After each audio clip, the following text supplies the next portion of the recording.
This video will review the automated audiometry feature in the Measure software. Studies show that when used appropriately, automated audiometry results are consistent with that of traditional audiometry.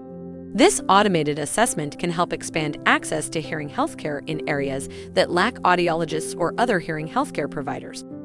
To start an automated audiometric assessment, launch your audiometry screen. Within the Test Types menu, select Automated Audiometry to launch your assessment. When setting up the patient, remember to utilize the transducer selected in your automated audiometry test definitions. Clients will use the response button for this test.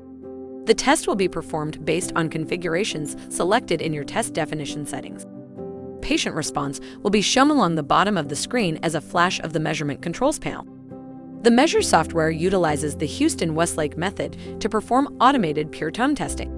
In this test method, threshold is defined as 2 out of 3 or 3 out of 5 correct responses during the ascending portion of the tone presentation.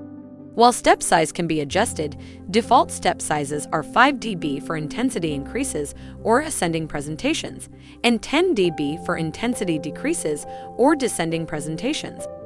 If the patient responds when the tone is ascending, the test will automatically decrease the level by 10 decibels, thus entering the descending phase.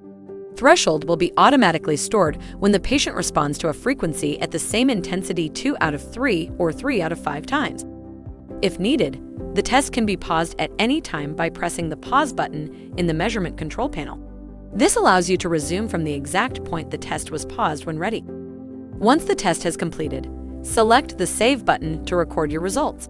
You can then close the Pure Tone measurement window and return to the Measure home screen.